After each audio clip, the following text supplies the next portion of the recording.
together, we're going to meet Elizabeth Tate, and she is doing some great stuff in Mount Airy. I'm in Mount Airy. I'm with Elizabeth Tate. The farm is called Paradise Stables, and this is common ground at Paradise Stables. So what you just reminded me, we got hooked up through a good family friend of ours, Debbie Prue, who came and got a little bit of equine therapy with you, and now volunteers. This, first of all, absolutely spectacular place you have here. I mean, for horse people, if you're horse people, you died and gone to heaven. It's absolutely beautiful. And my stepmom's a horse person, so I can say that, because horse people are a breed of their own, literally. It's true. But you have really taken it upon yourself to serve people, and mostly veterans at this point. But of course, people who just need a little bit of love.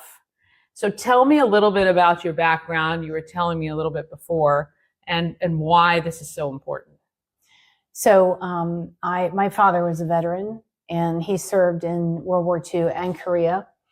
And I am a clinical psychologist, pastoral counselor, and I was part owner in a defense contracting business where we were supporting special forces. And this is the mission here started with being how to give back to those people that we were helping in the war zone who've now come home and need extra help.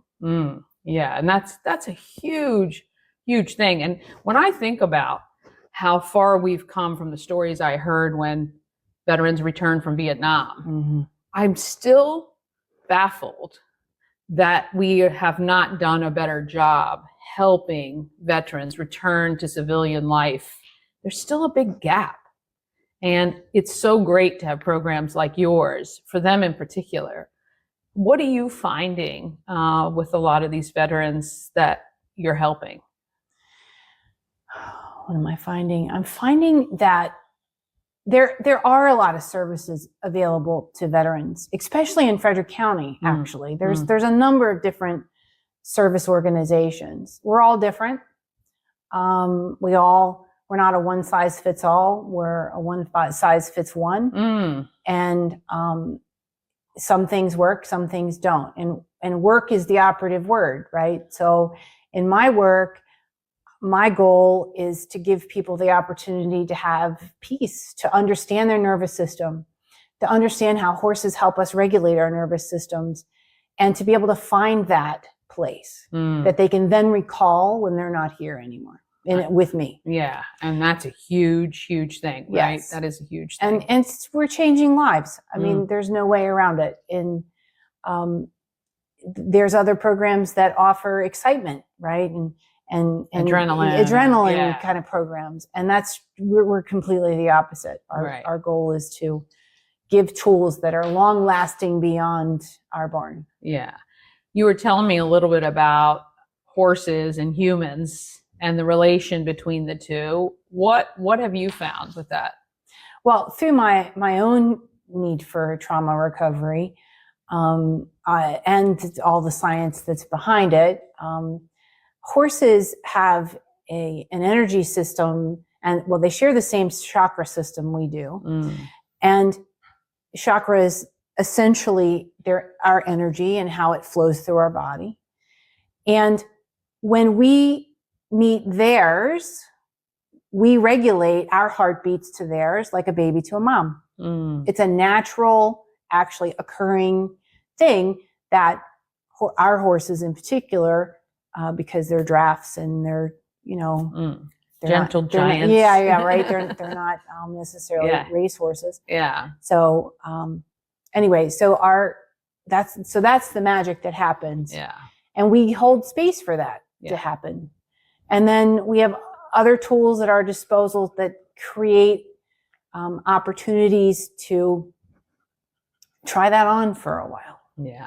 To solidify that and create situations where people are able to express themselves in a way that they may not have had a safe place to do that before. Yeah. How many people have you had come through here? Do you have any idea? 1,672 last year. I was just going to say, okay, wow. Yeah, I figured you would know something. Yeah, like I that. just, off the top of my head.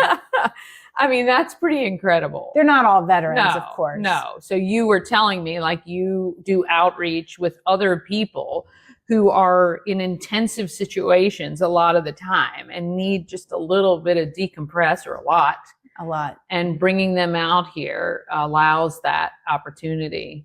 And growing up with horses, I've always known, I didn't realize it was the chakra system, but you always knew that a horse feels the energy that you are presented with. Even as a kid, like my stepmom would say, just relax, because the more tense you are, the horse reacts. And I didn't know that that's the science behind it, but that is for sure true.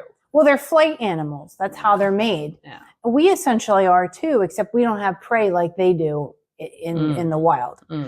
So because they're one big nerve ending from beginning to end, yes, they want to know where the danger is. If you're presenting in a extremely heightened energetic way, they're going to be like, wait, what? Where's that coming from?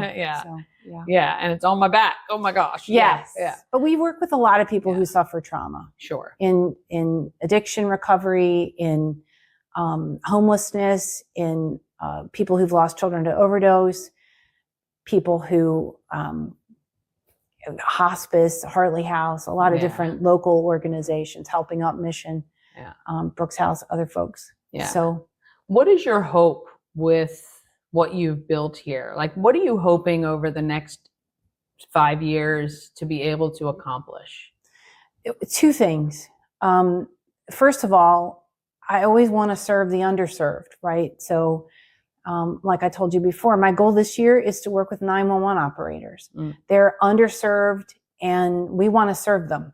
And last year it was hospice and we accomplished that goal.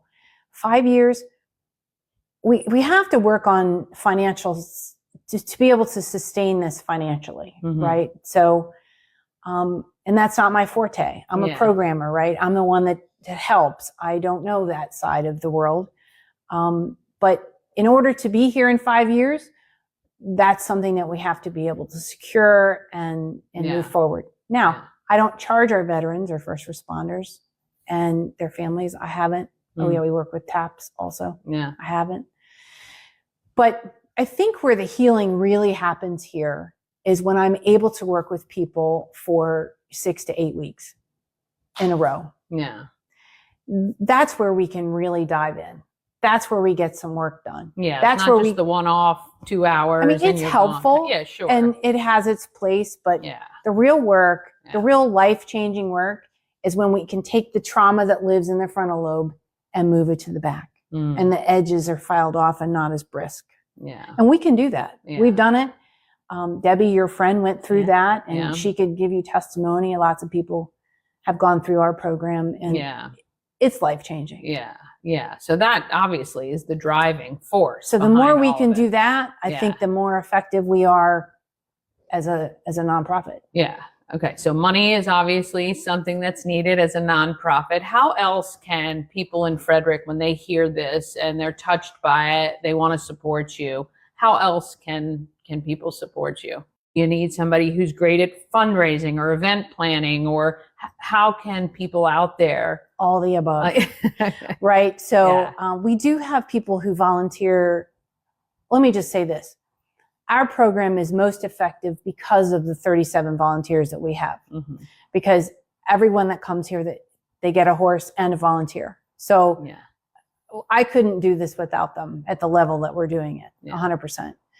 So there is room for that.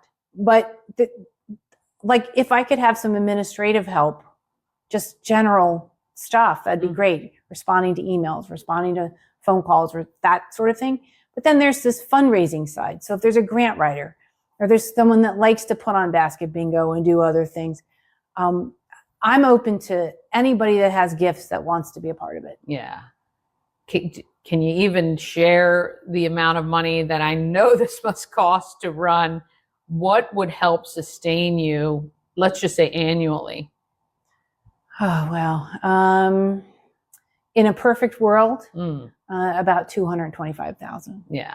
Horses are not cheap. And No. this is a beautiful property, which I know takes a lot of upkeep and maintenance. And yeah, they're living animals, so they they require a lot of help. So Well, the boarding business has been in place since 2006. yeah. And this has been the offshoot of that. Mm. And so I still, I mean, we have 50 equine on property. So I still offer the boarding.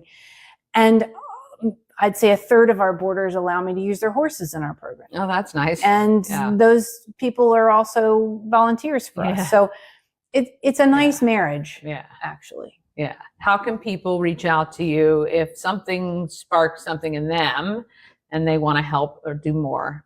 How can they get you? Email me. You can go to our website, commongroundps.org, Yeah. and look at what we're doing. Yeah. You can contact me through there, or my phone number, which is 301-639-5052. Yeah. I'm pretty accessible. Yeah. We love it. This is Elizabeth Tate. This is beautiful. You got to come out and check it out. I have a feeling putting this stuff out there is going to cause some interest and help, and giving you what you need in order to help more people, not just veterans, but certainly our veterans as well. So we appreciate everything you're doing. Thank you. I know it's a big burden that you carry in a way, as well as the joy, but it's a lot. You're doing a lot here, and it's really, I think people need to see it and appreciate it. So hopefully this is the first step. I hope so. Thank you. We thank you guys for watching. Oh, amazing. She is doing some great stuff. And yeah, if you should head out there. May 7th, they are premiering PTSD 911, a Conrad Weaver documentary. It'll give you a chance to go out and see the farm and meet Elizabeth. All right, let's talk about who's making our market great.